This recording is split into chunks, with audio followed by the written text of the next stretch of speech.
ने तो अपना बेटा उठा के तुम्हारी झोली में डाल दिया, संभालो। हाँ कि ना? सीता मैया जब विदा होकर आई तो कौशल्या मैया कैकेयी माँ ने सीता माँ को मुंह दिखाई, सोने का महल दिया, जैसे आज कनक भवन कहते हैं। सुमित्रा मैया ने सीता मैया को मुंह दिखाई, कुछ दिया। सुमित्रा मैया ने मुंह दिखाई, क्या दिया सीता मैया को? अपना बेटा लक्ष्मण। सीता, आज से ये लक्ष्मण तेरा बेटा है, मेरा नहीं, और आप इसे अपना दास बना के रखना, ये सदा आपका बेटा, जहां जरूरत पड़े लक्ष्मण को याद कर लेना। कैकेयी माता ने सीता मैया को मुंह दिखाई, सोने का महल दिया, और सुमित्रा मैया ने मुंह दिखाई, अपना बेटा लक्ष्मण सौंप दिया कि लक्ष्मण, आज से तुम्हारी माता मैं नहीं, सीता तुम्हारी माँ है और राम तुम्हारे पिता है। अब बात आई कौशल्या मैया की। कौशल्या मैया ने सीता मैया को मुंह दिखाई क्या दिया था पता है आप लोगों को? भाई, बहुओं को सास मुंह दिखाई कुछ नेंग देती है कि नहीं? ये परंपरा है। आपकी सास ने कुछ दिया था? क्यों मैया, आप दिया था क्या? अंगूठी। मैया, आपकी सास ने क्या दिया था? कुछ नहीं, सास ही नहीं थी, पहले ही तय हो चुकी थी। आपकी सास ने, आपकी सास ने क्या दिया था? चैन। वाह, अच्छी सास है, बहू को चैन दे रही है, चैन से रहना। इससे बड़ा और क्या कि सास चैन दे दे, चैन से रहने दे रही है। तो अभी है वो चैन वैन? और सास है? सास नहीं है, लेकिन सास की चैन है। बढ़िया। किसी की सास अंगूठी देती है आजकल, किसी की सास चैन देती है, किसी की हार देती है, किसी की सास कुछ देती होगी। पर कौशल्या मैया ने सीता मैया को क्या दिया? क्या दिया? कौशल्या मैया बोली कि सीता, आज तक मेरे राम को कोई भर नजर देखा नहीं, मैं देखने नहीं देती किसी को। कौशल्या मैया, जब राम खड़े होते हैं और कोई राम को जरा टुकुर टुकुर देखता रहता है तो कौशल्या मैया टोक दे, ए पलक तो झपका, मेरे राम को नजर लगाएगी क्या? कैसे देख रही है? कड़ी नजरों से। आज तक कौशल्या मैया ने किसी को, राम को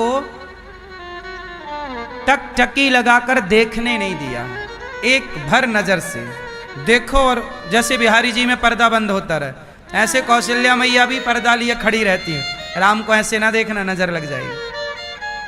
तिनका तोड़ती रहती थी मैया, राम को लंबे टाइम तक मत देखो, थोड़ा पलक झपका लो। पर कौशल्या मैया बोली, सीता, आज से मैं तुम्हें अपने राम को जी भर देखने का अधिकार दे रही हूं। यही मुंह दिखाई है। एक मां अपना बेटा सौंप रही है अपनी बहू को, इससे बड़ा त्याग क्या होगा? फिर वो तुम्हारा पति तुम्हारे लिए ही कमाता है, तुम्हारे लिए ही सब करता है। आज कल देखो ना, अपनी पत्नी के लिए अपनी मां को छोड़ने आ गया वृद्धाश्रम, इतना प्यार करता अपनी पत्नी से। फिर सोचिए, वही मां है जिस मां ने अपना बेटा सौंपा बहू को, और आज उसी बहू ने अपने पति से कहा कि जाओ अपनी मां को बाहर निकालो घर से, और बेटा भी अपनी पत्नी के पद चिन्हों पर चलने वाला मां को लेके वृद्धाश्रम आ गया। देखो, आपको नहीं लगता कि मां का भी त्याग है? नहीं लगता? इसलिए जितनी बात अपनी मां से करती हो, उसकी आधी अपनी सास से कर लिया करो। एक बहू बोली, हमारी सास ने तो महाराज कुछ नहीं दिया, चम्मच तक नहीं दिया। बहुओं का एक ही पुराना रौना, हमारी सास ने तो चम्मच तक नहीं दिया। तो मैंने कहा कि बहू एक काम कर, ये सोने की चम्मच रख और पति वापस कर। ये बताओ, आपका पति किसने दिया आपको? जोर से। आपका पति आपको किसने दिया? सास ने। तो काहे कहती हो कि सास ने तो चम्मच तक नहीं दिया? तो चम्मच लो, पति वापस करो। कर सकती हो? झूठे ही रोना रोती हैं, सास ने तो चम्मच नहीं दिया, ये नहीं दिया। अरे पति दे दिया वो कम है? जो दिया उसकी कदर नहीं है। नहीं, चम्मच के लिए रो रही है, पति पाके खुश नहीं है। रिश्ते तब समाप्त होते हैं, रिश्ते तब बिगड़ते हैं जब रिश्तों का महत्व ही पता ना हो। बोलो हाँ। मैं कहता हूं कि आजकल ना स्कूलों में सिलेबस में रिश्तों का भी एक पाठ होना चाहिए। रिश्तों का भी एक विषय, सब्जेक्ट मतलब पीरियड टाइम 30 मिनट होना चाहिए कि भाई हम आधा घंटा रिश्तों को पढ़ाएंगे। किसको पढ़ाएंगे? जोर से। रिश्तों को भी पढ़ाया जाए स्कूल में। यदि रिश्तों को पढ़ाया जाने लग गया तो गारंटी लेता हूं ना मां वृद्धाश्रम में जाएगी, ना कभी पति पत्नी का तलाक होगा। रिश्ते की कदर ही नहीं है, क्योंकि रिश्ते की महिमा नहीं जानते। एक पाठ होना चाहिए। इतने सारे विषय बच्चे पढ़ते हैं तो 2-4 साल का ही पाठ, अरे 2 साल 9वीं और 10वीं इन क्लासों में ना रिश्तों की कदर बच्चे समझने लगते हैं। और रिश्तों की कदर यहीं ज्यादा जरूरत पड़ती है। 9वीं और 10वीं कक्षा से बच्चे भटकते हैं। 8वीं तक तो मामला सेट रहता है। बोलो हाँ कि ना? मैया बोल नहीं रही हो मेरी माँ। बच्चे कौन सी क्लास से भटकते हैं? 9वीं और 9वीं कक्षा है जहां भटकाव है। उस 9वीं में एक पाठ आ जाए रिश्तों का, और 10वीं केवल 2 क्लासों में बस बता दिया जाए, वो सदा के लिए हो जाएगा। क्यों भैया? उस 9वीं क्लास में ये बताया जाए कि बेटा तुम देखो कितने बढ़िया स्कूल में पढ़ रहे हो, पर थोड़ा उस बाप की वीडियो उस बेटे को दिखाया जाए। कितने बाप हैं जो गर्मियों में लोहे की भट्टी में काम करते हैं। सूर्य की गर्मी अलग है और वहाँ लोहे की गर्मी और आग की गर्मी अलग। वहाँ मजबूरन व्यक्ति काम करता है, और व्यक्ति दिन दिन कोई फल बेच रहा है, दोपहर में कोई साग सब्जियां बेच रहा है। हर व्यक्ति का स्ट्रगल बच्चे को पता हो, ताकि वो बेटा अपने बाप का सम्मान करे, बाप की इज्जत करे। भाई हमने अपना बेटा स्कूल भेजा, आजकल के बच्चे अपने बाप के दुश्मन हो जाते हैं, अपनी माँ के दुश्मन हो जाते हैं। तो सवाल मेरा स्कूलों से है कि आपने बच्चों को ऐसा क्या पढ़ा दिया कि बच्चे बाप के दुश्मन हो गए? इसका मतलब तो ये हुआ कि हमारे साथ छल हो गया। हमने आपको बच्चे सौंपे थे कि संस्कारी बनेंगे, वो तो हमारे ही दुश्मन हो गए। हमारे कोई गिलास भर पानी नहीं दे रहे हैं। तो क्या ये स्कूलों की, क्या ये सरकार की गाइडलाइन नहीं होनी चाहिए कि बच्चों को एक रिश्तों का पाठ पढ़ाया जाए, जहां वो रिश्तों की कदर करें, बाप की कदर करें और मां की कदर करें? आजकल के पढ़े लिखे बच्चे पढ़ तो लिए पर माँ बाप की कदर ही नहीं करते। तो ऐसी संतान से क्या माँ बाप संतुष्ट हैं? क्या आप में से कोई पिता या कोई माँ संतुष्ट होगी कि मेरा बेटा मुझे पानी भी ना दे बुढ़ापे में, रोटी भी ना दे सम्मान से? तो ऐसे बेटे का आप और हम करेंगे क्या? बोलो। और आज समाज में ऐसे ही बेटे हैं जो आपको गिलास भर पानी भी नहीं देने वाले। इनसे उम्मीद नहीं है कि आपको 2 रोटी देंगे और पानी देंगे। और बहुओं से, कुछ बहुओं से तो पानी मांगना मत। कुछ बहुएं तो ऐसी हैं, बोली कि हम तुम्हारी नौकरानी है क्या? फिर ये केवल इसलिए है कि आपने रिश्तों का कोई महत्व बताया ही नहीं। लड़की को बताया जाए सास का महत्व क्या है, और उसे यह भी बताया जाए कि जब तुम सास बनोगी तो अपनी बहू के साथ तुम कैसा व्यवहार करना, ताकि बहू का और सास का दोनों का रिश्ता मधुर हो। 9वीं और 10वीं 2 क्लास में यदि ऐड हो जाए ना तो सारे रिश्ते अच्छे हो जाएंगे। कितने लोग सहमत हैं मेरी बात से? रिश्तों को पढ़ाना चाहिए या नहीं? हर रिश्ते की कदर हो, हर रिश्ते की महिमा हो। वेदों पुराणों में क्या बताया है माँ के बारे में, वेदों पुराणों में क्या बताया है पिता के बारे में, वेदों पुराणों में क्या बताया है सास बहू के बारे। हमारे पुराणों वेदों में सबके बारे में लिखा है। अब तुम नहीं पढ़ते तो हम क्या करें?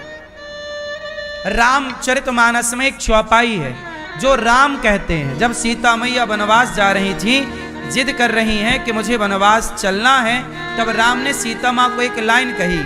सीता मैया से कहा, सीता यही ते अधिक धर्म नहीं दूजा। बोलो मेरे साथ, राम कह रहे हैं ये रामचरितमानस में, यही ते अधिक धर्म नहीं दूजा, सादर सास ससुर पद पूजा। मतलब राम कह रहे हैं कि सीता आप वनवास ना जाओ, आप अपने बूढ़े सास ससुर की सेवा करो, यही आपका धर्म है। ये राम कह रहे हैं। अब ये बात हर बहू को पता होनी चाहिए कि सास ससुर की पूजा भी धर्म है, भक्ति है। फिर वहां पर सीता मैया ने बताया कि पत्नी का धर्म क्या है, तो वो पाठ स्त्रियों को पढ़ाना चाहिए कि पत्नी का कर्तव्य क्या है। माता अनुसुईया ने जो पाठ सीता मैया को पढ़ाया रामचरितमानस के अंदर, वो पाठ स्कूल में पढ़ाना चाहिए हर लड़की को। यदि राम जो पाठ सीता मैया को माता अनुसुईया ने पढ़ाया, वो पाठ यदि पढ़ाया जाए तो स्त्रियां पतिव्रता ही बनेंगी। चरित्रहीन इसलिए बन रही हैं क्योंकि माता अनुसुईया का पढ़ाया पाठ किसी को याद नहीं है। क्यों भैया, बात सही है? हमारे यहां पुराणों में शास्त्रों में बहुत कुछ लिखा है, क्या पढ़ाना चाहते उस बारे में बहुत लिखा है। इतना बढ़िया काम हो सकता है ना करने से, नहीं करने से कुछ नहीं हो। मैं जो स्कूल की कल्पना लेकर बैठा हूं मस्तिष्क में, मैं कक्षा 1 से लेकर 12वीं तक एक स्कूल बनाने वाला हूं। यदि आप सबका सहयोग और आशीर्वाद रहा तो जिस स्कूल में CBSE की पढ़ाई तो होगी, बच्चे इंग्लिश मीडियम में तो रहेंगे, पर साथ ही वहां पर मैं बच्चों को अलग से संस्कार के पाठ पढ़ाऊंगा। संस्कार क्या होता है? जहां शिक्षा होगी पर साथ में क्या होगा? संस्कार। लड़कियों का धर्म पढ़ेंगी स्त्रियों का, और पुरुषों का धर्म पढ़ेंगे, क्योंकि दोनों का धर्म अलग है। स्त्री का धर्म पुरुष को भी पता हो और पुरुष का धर्म स्त्री को भी पता हो, ताकि पति पत्नी दोनों ये कह सकें अपनी पत्नी को, क्या ये तुम्हारा धर्म है? या स्त्री भी बोल सके, स्वामी क्या ये आपका धर्म है जो आप कर रहे हैं? जब धर्म का पाठ पढ़ेंगे तब तो धर्म की आन होगी। पहले के लोग कसम खाते थे, मां कसम, मैं गंगा की सौगंध खाता हूं, ऐसा है वैसा। पहले किसकी कसम खाते थे? मैं गंगा कसम खाता हूं, मैं भगवान कसम खाता हूं, मैं गीता की कसम खाता हूं, जो कहूंगा सच कहूंगा, सच के सिवा कुछ नहीं कहूंगा। भाई गीता की ये जो आन है, सौगंध है, गीता की सौगंध तब खाओगे ना जब गीता को जानोगे, गीता के महत्व को समझोगे। अब गीता के महत्व को समझोगे ही नहीं तो गीता की झूठी कसम खाने में देर कितनी लगनी है? मां कसम, भाई मां की महिमा को जानोगे तब तो मां की आन का सम्मान रखोगे। गीता को जानोगे तब तो गीता का सम्मान करोगे। कसम खा लेने से क्या होगा? आदमी 100 कसम खा के झूठ बोल देता है। क्यों बोल रहा है? क्योंकि धर्म का पाठ पढ़ा ही नहीं। धर्म का पाठ पढ़ेगा तो हरिश्चंद्र बाजार में बिक गए थे, पर उन्होंने अपना सत्य, अपना धर्म नहीं छोड़ा था। पत्नी तारा बिक गई बाजार में, पुत्र रोहित बिक गया। क्या क्या कहानी पढ़ना जरा साहब। मैं कहता हूं कि हर विद्यालय, हर स्कूल में बच्चों को हरिश्चंद्र की कथा जरूर पढ़ानी चाहिए, ताकि बच्चे सत्य बोलना सीखें। भैया हरिश्चंद्र के बारे में क्यों नहीं पढ़ाया जाता? बाबर के बारे में क्यों पढ़ाया जाता है? क्या मतलब हमारा बाबर से? हरिश्चंद्र के बारे में पढ़ोगे तो हरिश्चंद्र जैसे सत्यवादी बनोगे। और आज इस देश में सत्य बोलने वालों की बड़ी कमी है, हर तरफ झूठे लोग हैं। औरों की तो छोड़ो, बेटा झूठा हो रहा है। जब अपने धोखा देते हैं ना तो दर्द ज्यादा होता है। भाई बेटा ही धोखा दे दे तो आदमी भरोसा किस पे करेगा? सबसे भरोसेमंद तो पुत्र ही होता है, सबसे भरोसेमंद तो पिता ही होता है, सबसे भरोसेमंद तो मां ही होती है। लेकिन मां ही धोखा दे दे, पत्नी ही धोखा। पत्नी और पति ये रिश्ते किस पर चलते हैं? बोलो, विश्वास पर चलते हैं। लेकिन आपने कभी सोचा कि वो आदमी, राजा नाम का लड़का, कभी सोचा नहीं कि मेरी पत्नी मुझे मरवा देगी? वो तो अपनी पत्नी के साथ खुश था। पत्नी एकांत में ले गई और अपने पति को मरवा दिया। जब उसे पता लगा मेरी पत्नी ही मुझे मरवा रही है, तो बेचारा वो तो उसी समय मर जाएगा, बिना मारे मर जाएगा। जब अपने ही धोखा देंगे तो आदमी तो तुरंत मर जाएगा। हमें आप पर बड़ा भरोसा है, आपको हम पर बड़ा भरोसा है, पर हम आपका भरोसा तोड़ दें तो आदमी खड़ा खड़ा गिर जाए। यार अब किस पे फिर विश्वास करें? आदमी को चाकू तलवार गोली से मारने की जरूरत नहीं है। जब आप किसी का भरोसा तोड़ देते हैं तो वो अपने आप मर जाता है। यही तो मरना। बेटे, आजकल के बेटे माँ बाप का भरोसा तोड़ देते हैं तो क्या समझते हो आप? आपके माँ बाप मर ही तो गए, वो मरे बराबर हैं। जब किसी माँ को पता लगता होगा कि मेरी बेटी फलाने के संग भाग गई, तो आपको क्या लगता है? आपकी माँ खुशियां मना रही होगी? बेचारी वो तो चलती फिरती को मुर्दा हो गई। वो क्या कहे, किसको कहे कि मेरी अपनी बेटी ने जब मुझे धोखा दिया तो मैं अब किससे क्या कहूं? मेरे अपने बेटे ने यदि धोखा दिया तो मैं फिर किससे क्या उम्मीद करूंगा? क्या उम्मीद आपसे करूं? क्या उम्मीद आपसे करूं? अरे सबसे बड़ी उम्मीद तो अपनी बेटी और अपने बेटों से ही तो होती है, अपने भाई से ही तो होती है। पर अपना भाई ही मुझे जहर दे दे तब तो फिर बिना जहर के मर जाऊं भाई। क्यों? ये संसार किस पर चल रहा है? विश्वास पर। और विश्वास को मजबूत करना है, धर्म को मजबूत करना है, सत्य को मजबूत करना है, तो बच्चों को हरिश्चंद्र का पाठ जरूर पढ़ाना चाहिए स्कूलों में। कि हरिश्चंद्र का पूरा त्याग बताओ कि बाजार में क्यों बिके वो। विश्वामित्र जी उनकी परीक्षा लेना चाहते थे। वशिष्ठ जी ने कह दिया स्वर्ग में। एक बार स्वर्ग में मीटिंग हुई तो सारे ऋषि आए, कश्यपोत्री विश्वामित्रोथ गौतमा जमदग्नि भरद्वाज, ये सारे ऋषि आए। कश्यपोत्री वशिष्ठस्य विश्वामित्रोथ गौतमा, कश्यपत्री विश्वामित्र वशिष्ठ जमदग्नि भारद्वाज, ये सब ऋषि स्वर्ग में पहुंचे। वहां पर विश्वामित्र और वशिष्ठ जी भी आए। तो वहां स्वर्ग में एक प्रश्न खड़ा हुआ देवताओं के सामने, बताओ धरती में सबसे बड़ा धर्मात्मा कौन है? तो गुरु वशिष्ठ जी ने कहा कि इस समय पूरे धरती में मृत्यु लोक में सबसे बड़ा धर्मात्मा और सत्यवादी कोई है तो राजा हरिश्चंद्र है। किसने बोला ये बात? वशिष्ठ जी ने बोला। किसने बोली ये बात? कहां बोली?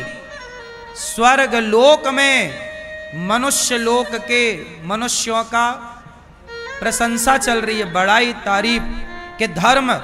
देवताओं के पास भी इतना बड़ा धर्म नहीं है जितना धर्म राजा हरिश्चंद्र के पास। राजा हरिश्चंद्र बहुत बड़े धर्मात्मा हैं, बहुत बड़े सत्यवादी हैं।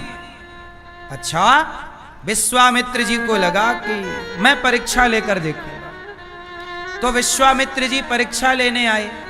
अब देखो परीक्षा कितनी टेढ़ी होती है। आप लोग कहते हो ना गुरुजी हम तो सत्य पर धर्म पर चल रहे हैं, भगवान बड़ी परीक्षा ले रहे हैं। अरे भैया सत्य पर चलोगे तभी तो परीक्षाएं होंगी, और परीक्षा के बाद ये निष्कर्ष निकलेगा कि आप धर्म पर चलते हैं, परिस्थितियां कैसी भी हों पर आप धर्म नहीं छोड़ते। यही तो परीक्षा है।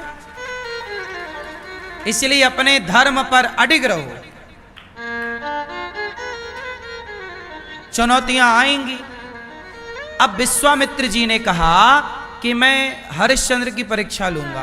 अब विश्वामित्र जी आए हरिश्चंद्र के पास। हरिश्चंद्र अयोध्या के राजा थे। ये हरिश्चंद्र कौन है बता दूं? भगवान राम के पूर्वज। भगवान राम के कौन है ये? इन्हीं हरिश्चंद्र के वंश में आगे चल के भगवान राम का जन्म हुआ, प्रकट हुए। ये राम के पूर्वज हैं हरिश्चंद्र। तो हरिश्चंद्र के पास विश्वामित्र जी आए। तो विश्वामित्र जी ने कहा कि हरिश्चंद्र मुझे यज्ञ करना है, मुझे कुछ धन चाहिए। तो हरिश्चंद्र ने कहा गुरुदेव आप आज्ञा करिए, कितना धन चाहिए? बोले बस इतना धन चाहिए कि मेरा यज्ञ संपन्न हो जाए,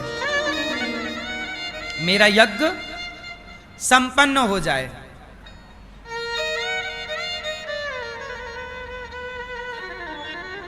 यज्ञ संपन्न हो जाए, ठीक है। उन्होंने ये कहा कि हाथी पर बैठ करके, देखो उस समय विश्वामित्र जी ने कहा कि मैं हाथी पर बैठ करके सिक्का उछालूंगा, जितने ऊपर तक सिक्का जाएगा, पहले सोने के सिक्का चलते थे, जितना ऊपर सिक्का जाए उतना धन चाहिए, मतलब उतना ऊंचा सोने का ढेर, इतना धन चाहिए मुझे यज्ञ के लिए। तो हरिश्चंद्र बोले ले जाओ। विश्वामित्र जी बोले पर मुझे यज्ञ करने में अभी 1-2 साल का टाइम लगेगा, पर मैं इतना धन कहां रखूंगा, इसलिए हरिश्चंद्र ऐसा करो कि मेरा धन तुम संभालो, मतलब मेरा धन अभी तुम अपने पास रखो, आपने मुझे दे दिया पर जब जरूरत पड़ेगी तो मैं आपसे अपना धन ले लूंगा। विश्वामित्र जी चले गए। अब विश्वामित्र जी ने रची माया, क्योंकि परीक्षा लेनी थी हरिश्चंद्र की, तो विश्वामित्र जी ने रची माया, अपनी माया से एक कन्या को प्रकट किया, सुंदर सी लड़की, जवान।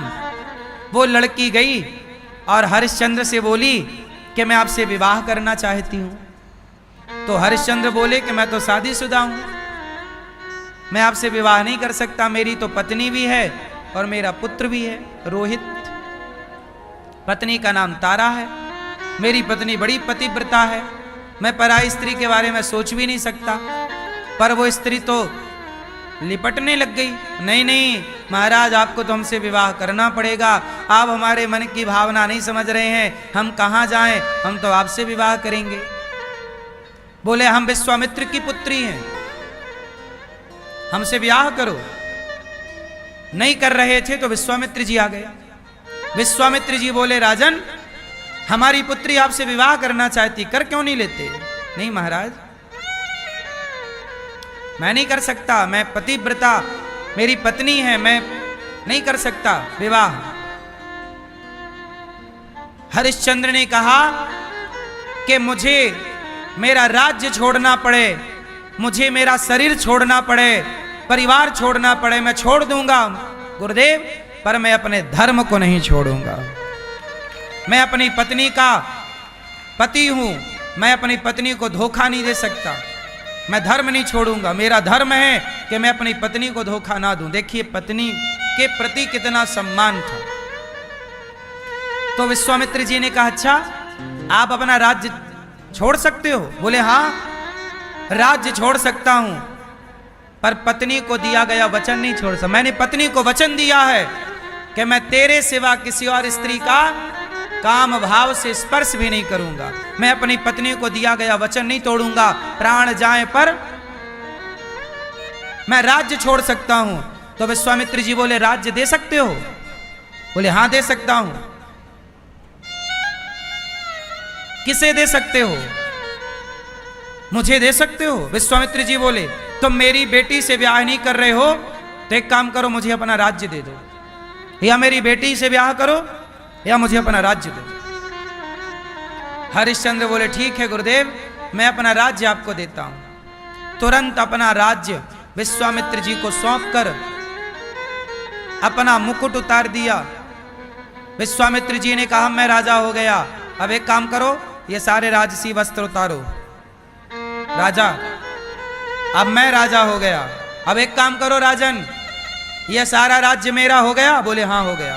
अब एक काम करो, जो आपने मुझे यज्ञ के लिए स्वर्ण मुद्राएं देने का बोला था, अब वो मुझे दो। अब हरिश्चंद्र फंस गए। हरिश्चंद्र बोले, मैंने तो अपना सारा राज्य दे दिया।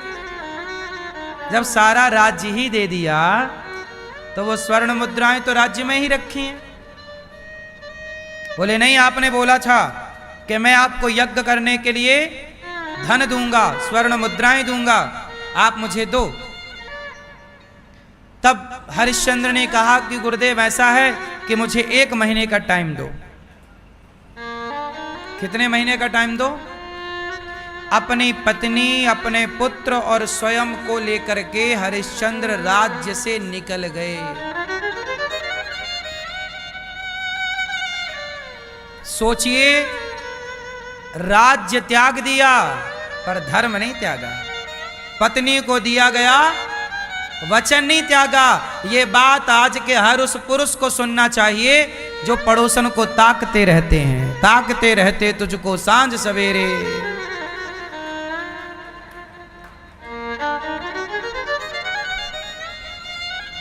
ये कथाएं आपको धर्मात्मा बनाएंगी, लेकिन इन कथाओं को आजकल कोई नहीं पढ़ रहा है। देखो धर्म कैसा है। राज्य त्याग दिया, इतना वैभव संपन्न राज्य था हरिश्चंद्र जी का, पर किसके लिए त्याग दिया? वचन के लिए। और पत्नी ही तो मिल रही थी, दूसरा ब्याह कर लेते, राजा थे, 2-4 ब्याह कर लेते तो बुराई क्या थी? नहीं, पत्नी को वचन दिया है, छोड़ेंगे नहीं। पर आप लोग अपनी एक पत्नी को वचन देते हो और वो मर जाए तो दूसरी जिंदाबाद, दूसरी ले आते हो। आज का आदमी, कुछ लोग झूठे हैं। हरिश्चंद्र चले बाजार की तरफ। इतना धन कैसे मिलता, कहां से कमाते? काशी पहुंच गए। अयोध्या से निकले, कहां पहुंचे? कहां पहुंचे? काशी। काशी विश्वनाथ। काशी में पहुंचे तो महीना गुजरने में मात्र 1 दिन बचा। कोई काम नहीं, कोई पैसों का जुगाड़ नहीं। विश्वामित्र जी आ गए, चलो मेरा धन दो। बोले, महाराज 1 दिन का टाइम और है। पत्नी तारा बोली कि प्राणनाथ, ऐसा करिए कि आप मुझे बाजार में बेच दीजिए। हरिश्चंद्र बोले, देवी तुम जैसी पतिव्रता को क्या बाजार में बेच दूं, ये सही है? महाराज मैं किसी की दासी बनकर रह लूंगी, पर आपका धर्म बच जाए, ये बड़ी बात। पहले के जमाने में लोग भी खरीदे और बेचे जाते थे, पता है, दासी के रूप में। मतलब आप मेरे घर का काम धाम करेंगे, मैं आपके घर का काम करूं, और इसका एक हिसाब हो जाता था कि 1 पैसा दे दिया जाए, और उससे तो राजा हरिश्चंद्र ने बाजार में बोली लगाई, है कोई पत्नी को खरीदने वाला? तब वहां पर स्वयं भगवान शंकर और माता पार्वती, भगवान शंकर एक ब्राह्मण का रूप बनाते हैं और ब्राह्मण बन करके आते हैं और राजा हरिश्चंद्र की पत्नी को खरीदते हैं। कितना कितना धन? बोले इतना। तो बोले इतना तो मैं नहीं दे सकता। तो अच्छा आप कितना दे सकते? बोले इसका आधा दे सकता हूं। तो पत्नी बोली, प्राणनाथ मैं आपका आधा धर्म बचा सकती हूं, अपने आपको बेचकर, तो मुझे बेच दो। साक्षात भगवान शंकर ने एक ब्राह्मण का रूप बनाया और हरिश्चंद्र की पत्नी को खरीद कर, तो रोहित भी रोने लग गया। बच्चा था 5 साल का। माँ मुझे छोड़कर कहाँ जा रही हो माँ? तब पंडित जी बोले इस बच्चे का भी मैं थोड़ा धन दे देता हूँ, इसको भी खरीद लो। खरीद लिया बच्चे रोहित को। अब तारा और रोहित दोनों चले। पंडित जी की पत्नी पंडितानी, वो पंडितानी वैसे और कोई थी नहीं, साक्षात माता पार्वती थी। पर तारा की परीक्षा लेनी थी तो माता पार्वती ने बड़ा कड़ा व्यवहार रखा। परीक्षा तो कड़ी होती है, कठिन होती है। अब तारा को खरीद लिया, बड़ा काम कराएं, कुएं से पानी, दिन भर काम कराएं, और खाने को बची खुची जूठन दें। पर तारा खुश थी। आज महीने का अंतिम दिवस था। विश्वामित्र जी आ गए कि चलो मेरा धन दो। बोले आधा ये है, आधे की व्यवस्था करता हूं। अपने को बेच दिया बाजार में। तब यमराज आ गए। यमराज डोम का रूप बनाकर आए, शमशान के मालिक बनकर। बोले तुम मेरे शमशान में काम करोगे? हाँ करूंगा, मुझे इतना धन चाहिए। डोम ने दे दिया। हरिश्चंद्र ने पत्नी को, पुत्र को, स्वयं को बाजार में बेचा और अपना ऋण चुकाया। और आप लोग, कुछ लोग ऐसे हैं कि किसी का पैसा ले लेते हो तो चुकाने का नाम नहीं लेते हो। यदि किसी का पैसा खा के मरोगे तो याद रखना इस बात को, अगले जन्म में उसके घर का कुत्ता बन के तुम्हें चुकाना पड़ेगा। चुकाना तो तुम्हारे बाप को पड़ेगा। ईश्वर की अदालत में कोई बचा नहीं। इसलिए कहता हूं कि किसी का 1 रुपए लेकर मरिएगा मत। मरने के पहले ऋण चुका दो। और मैं कहता हूं जियो ऐसे कि ऋण वर लेना ही ना पड़े। पता नहीं मर गए तो कैसे चुकेगा। इसलिए किसी से 1 रुपए ना लेना, 1 ना देना 2।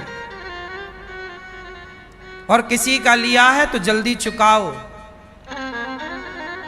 आप नहीं चुका पाओ तो आपका बेटा चुकाए। हरिश्चंद्र बाजार में बिक गए पर ऋण चुकाया। और आजकल के लोग 5,000 लेते हैं तो 5 साल तक नहीं चुकाते और बोलते हैं खा के भागे जा रहे हैं। अरे नहीं भागे जा रहे हो तो चुकाओ।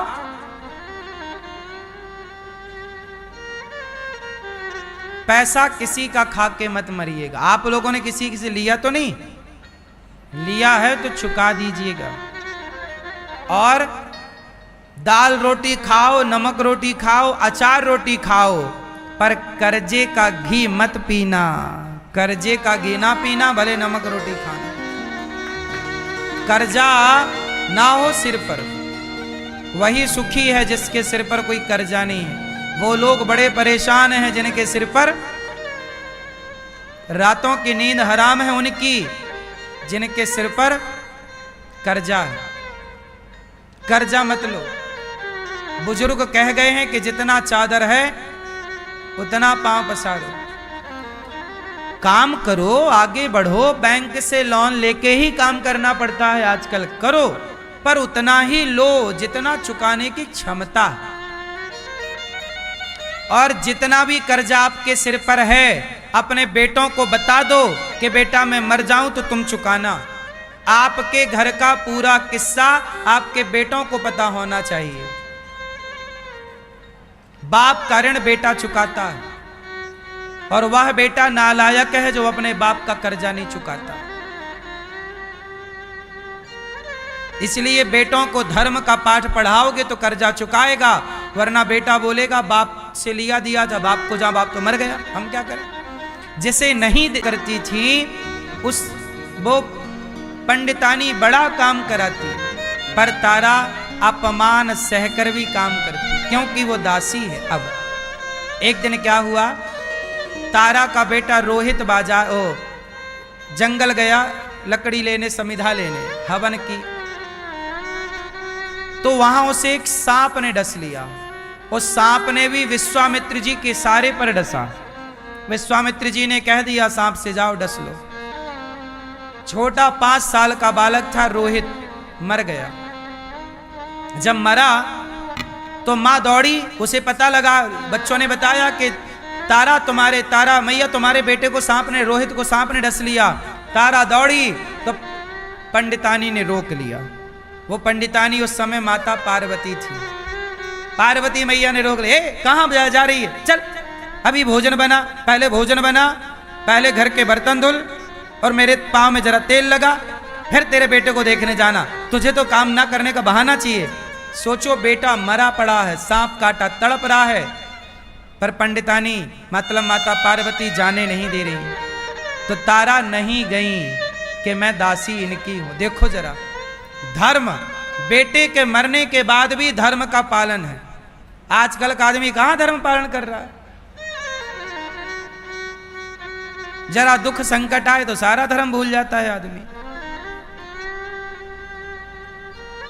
उन्होंने सांप काटा था सवेरे 8 बजे।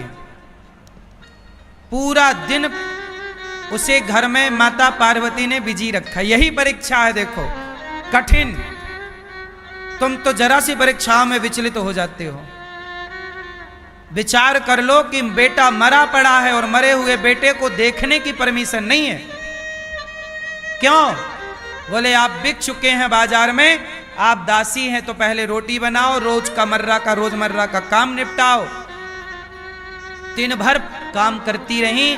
जब रात को पार्वती मैया ने सोने का नाटक किया, क्योंकि वो पंडितानी के रूप में पार्वती जी थी, तो वो सो गई। तब रात को पंडितानी को सुलाकर तारा गई अपने मरे हुए बेटे को। शरीर नीला पड़ चुका, मरा पड़ा, रोई। तारा मैया रोने लग गई, हे विधाता, क्या पाप हो गया हमसे कि हमें यह दंड दिया जा रहा। लेकिन देखो, धर्म का पालन तब भी है। बेटे को सोचा कि यहां पड़ा रहेगा, इसका कम से कम अंतिम संस्कार तो होना चाहिए। हरिश्चंद्र का बेटा मरा तो सोचिए, उड़ाने के लिए कफन का टुकड़ा नसीब नहीं हुआ। माता ने अपनी आधी साड़ी फाड़ी, उसे उड़ाया और शमशान की तरफ लेकर चली। संयोगवश शमशान में हरिश्चंद्र थे। वहां पर वो काम कर रहे थे, मुर्दा जलता, उसका टैक्स लेते, जलने का 1 स्वर्ण मुद्रा लेके जलने देते। तो तारा पहुंच गई, शमशान में रो रही है। हरिश्चंद्र बोले, देवी तुम कौन हो? भैया महाराज मैं तारा हूं। तारा, हरिश्चंद्र को कुछ याद आया, तारा तो मेरी पत्नी का नाम था। क्या हुआ देवी? महाराज मेरे पुत्र को सांप ने डस लिया, इसका अंतिम संस्कार करने आई हूं। हरिश्चंद्र ने कहा कि आपको पहले 1 स्वर्ण मुद्रा देनी पड़ेगी। इस शमशान का नियम है कि जो मुर्दा जलेगा पहले उसे 1 स्वर्ण मुद्रा देनी पड़ेगी। क्या तुम दोगी? बोले मेरे पास तो कुछ नहीं है। तो जाओ अपनी मालकिन से मांग कर लाओ। मालकिन के पास चली मांगने कि बेटा मर गया है तो 1 स्वर्ण मुद्रा दोगी तो उसका अंतिम संस्कार होगा, नहीं तो नहीं होगा। और ये मांग कौन रहा है? हरिश्चंद्र। सोचिए, एक बाप, तारा पहचान गई कि महाराज आप। महाराज हरिश्चंद्र पहचान गए कि तारा तुम। क्या हुआ रोहित को? बोले सांप ने डस लिया। हरिश्चंद्र रोए, पर करें क्या? पुत्र चला गया, किसके कारण? धर्म का पालन करने के कारण। लेकिन देखिए, पुत्र से भी ऊपर धर्म है। अब बेटा मरा पड़ा है और बाप कह रहा कि पहले टैक्स लाओ, क्योंकि मैं मालिक का नौकर हूं और उसका नियम है कि यहां टैक्स लगेगा, 1 स्वर्ण मुद्रा, तब जाके जलने देंगे। आपको लगे कि कैसा निर्दयी बाप है, निर्दयी नहीं है। यही धर्म है साहब। धर्म इतना भी तो आसान नहीं है। धर्म इतना ही आसान होता तो सब ना धर्म का पालन करते। आज करोड़ों में कोई एक है शायद जो धर्म का आचरण कर रहा है, वरना आप खुद अपने आप को बताओ कि आप दिन भर में कितने झूठ बोल लेते हो, आप खुद कितने धर्म के रास्ते पर हो। आज का आदमी कितना अधिक बेईमान है, ये आप लोग बेहतर जानते हैं।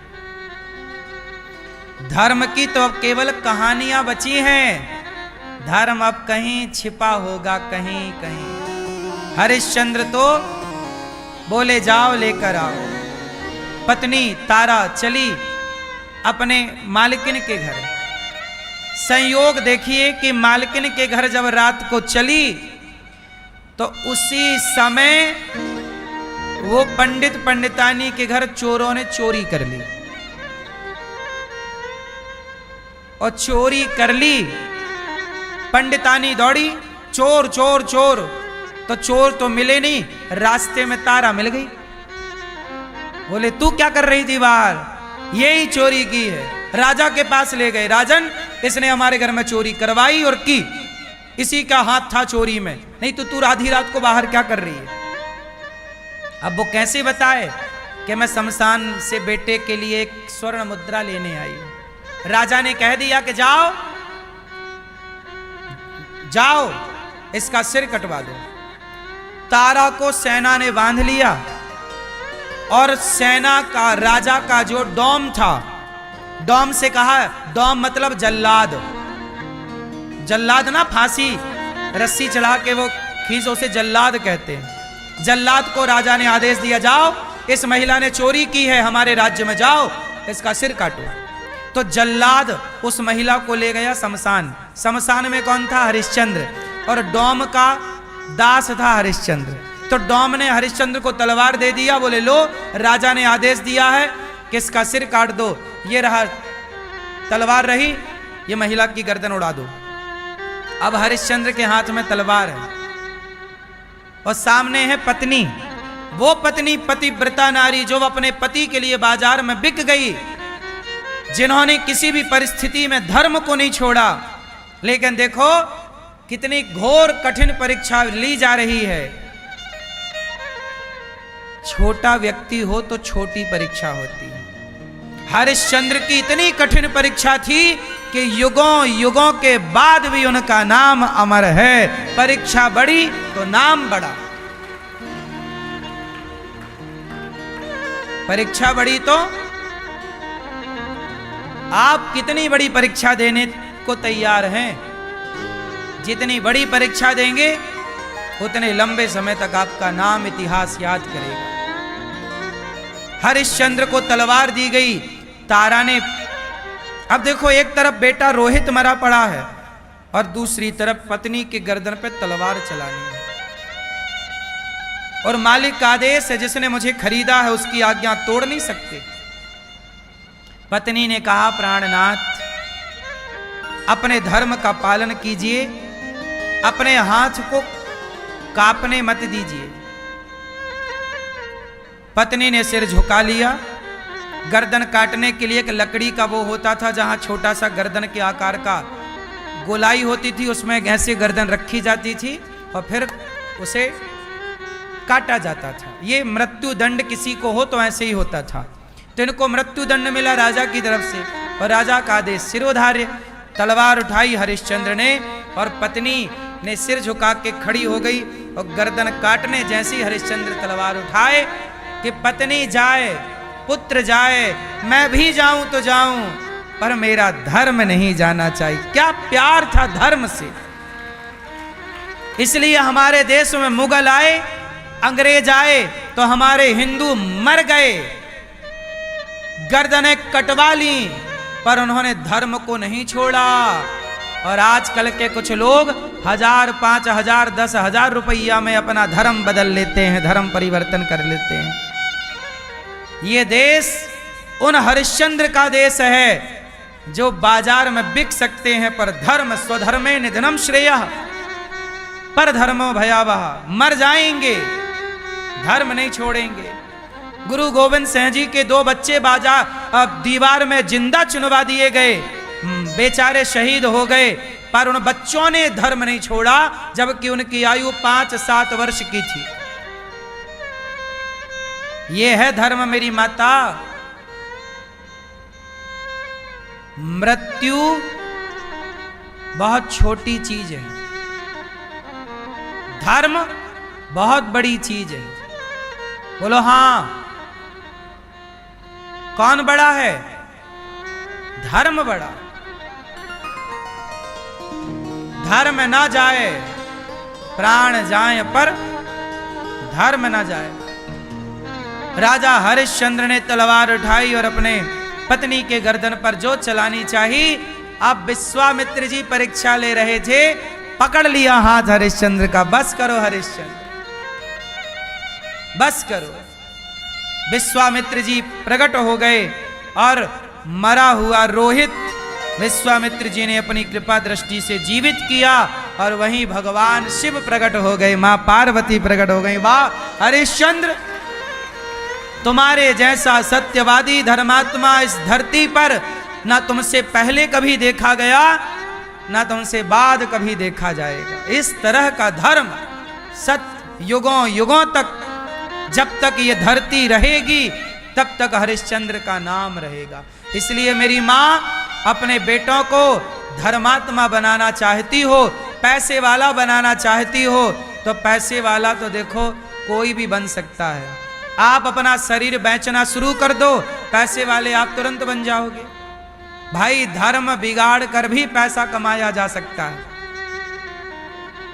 पैसा बड़ी चीज नहीं है मेरी माँ, पैसा तो धर्म बिगाड़ कर भी कमाया जा सकता है, पर धर्म पर चलना, धर्म के लिए जीना, धर्म के लिए मरना, इसी धर्म से ये धरती टिकी हुई है। इसलिए प्राण जाए तो जाने देना, पर धर्म को बचाए रखना। हरिश्चंद्र ने फिर विश्वामित्र जी उनके राज्य को लौटाया और हरिश्चंद्र राजा बने। आज भी उनका नाम स्वर्ण अक्षरों में लिखा जाता है। मृत्यु लोक में बस नहीं, स्वर्ग लोक में भी हरिश्चंद्र का नाम है। ऐसे हरिश्चंद्र का पाठ बच्चों को स्कूल में पढ़ाया जाएगा तो निश्चित हमारे बच्चे धर्म को जानने और मानने वाले होंगे। अब ये पाठ नहीं पढ़ाए जाते, धर्म की कोई बातें ही नहीं है। जैसे धर्म की बात ही नहीं है तो बच्चे धर्मात्मा बनेंगे कैसे? आजकल बच्चे कैसे बन रहे हैं? आजकल बच्चों को धर्म से कोई मतलब नहीं है, केवल मतलब है पैसे से। हाय रे पैसा पैसा, कैसे भी करके आज का आदमी केवल पैसा कमा रहा है। मर्डर करना पड़े तो मर्डर कर रहा है, बलात्कार करना पड़े तो बलात्कार कर रहा है, चोरी करना पड़े तो चोरी कर रहा है, भ्रष्टाचार करना पड़े तो भ्रष्टाचार कर रहा है, धोखा देना पड़े तो धोखा दे रहा, ठगी करना पड़े तो ठगी, सब कर रहा है केवल पैसे। शरीर बेचना पड़े तो शरीर बेच रहा है या बेच रही है, केवल पैसे के।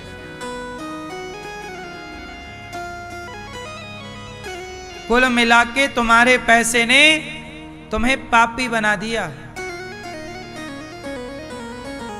जरूरत से ज्यादा लोभ व्यक्ति को पापी बना देता है। बोलो हाँ, जरूरत से ज्यादा लोभ व्यक्ति को क्या बना देता है? बोलो मेरी मां, बोलो, क्या बना देता है? पापी। इसलिए लोभ ना करना। पैसा व्यक्ति को पापी भी बनाता है और पैसे का सदुपयोग करना सीख गए तो पैसा तुम्हें पुण्यात्मा भी बना देगा। पैसे से पाप भी होता है और पैसे से पुण्य भी होता है। गलत करोगे तो पाप हो जाएगा और पैसे से किसी भूखे को रोटी खवा दोगे, जरूरतमंद की सेवा कर दोगे, पुण्य हो जाएगा। आजकल लोग अपनी शक्ति कहां खर्च कर रहे हैं? पाप कमाने में। एक साधु थे, एक संत ने बड़ी तपस्या की तो भगवान ने, देवताओं ने प्रकट होकर कुछ शक्तियां दी। जाओ, तुम्हारी तपस्या से हम तुम्हें कुछ शक्तियां दे रहे हैं, जाओ। शक्तियां तुम अपने पुण्य के बल पर इन शक्तियों का प्रयोग कर लेना, जो करना। अब वो आदमी, वो साधु बड़े खुश कि भाई अपने को तो शक्तियां मिल गई। तो वो गंगा जी के किनारे पहुंचे, बड़ी भीड़ थी, तो लोगों की प्रशंसा लूटने के लिए कहा कि देखो मैं अपनी शक्ति दिखाऊं, चमत्कार दिखाऊं। हाँ हाँ दिखाओ। पब्लिक ने कहा दिखाओ। बाबा जी बोले देखो तुम लोग नाव से पार जाते हो, मैं पैदल चल के नदी पार कर सकता हूं, गंगा। चूंकि देवताओं की शक्ति मिल चुकी थी, तो शक्ति के बल पर उन्होंने सबको इकट्ठा किया, सबने उनकी वाहवाही की, कहा वाह भैया, ए भैया छोरा, काहे तू हाथ बांध के खड़ा है, बेटा बैठ जा। तुम बाजार में आए हो कि कथा सुनने आए हो? मैया, पीली मैया, ओ लाल पीली, जा रही हो मेरी माँ? मैया जा रही हो? पीली मैया? मैया सुन ही नहीं रही है। जा रही हो तो जल्दी जाओ, बीच में उठो बैठो मत। एक वो पीली मैया खड़ी हैं, पता नहीं क्यों खड़े हैं, बस पता ही नहीं क्यों खड़े हैं, खड़े हैं।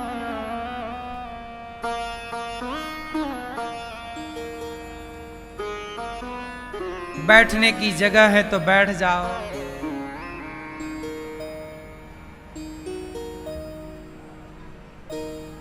अब ये किसकी चिल्लर खड़ी है? बैठो बेटा। नोट बैठ गए तो चिल्लर खड़ी हो गई।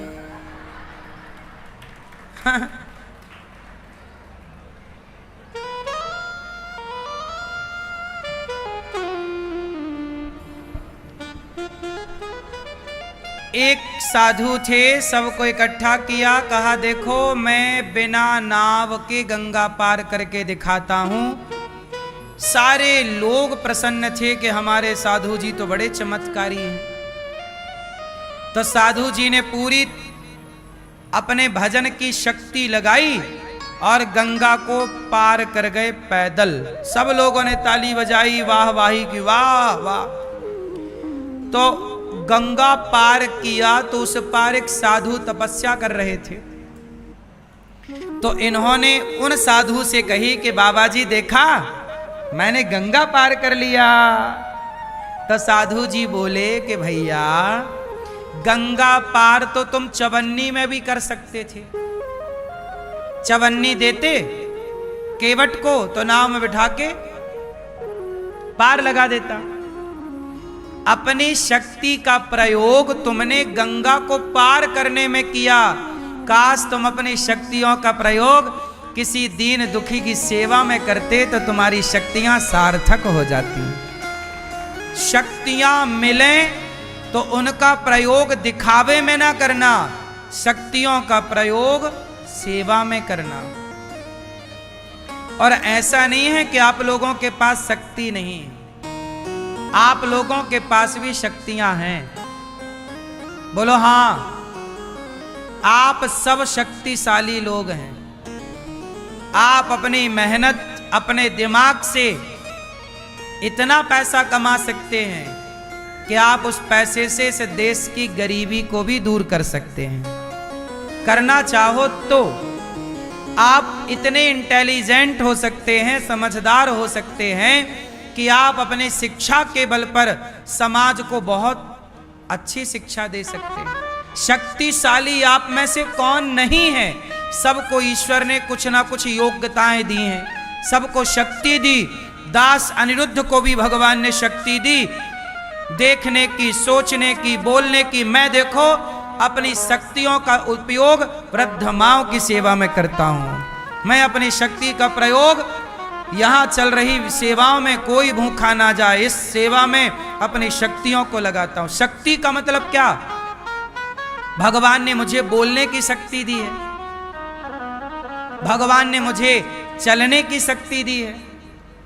आप भी तो बोल सकते हो ना, आप भी तो चल सकते हो ना। कौन शक्तिशाली नहीं है आप में से, ये बताओ। ईश्वर ने सबको शक्तिशाली बनाकर भेजा है।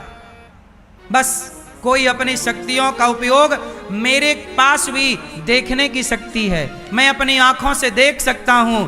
कोई पराई नारी को देखता है तो कोई इन्हीं आंखों से भगवान को देखता है।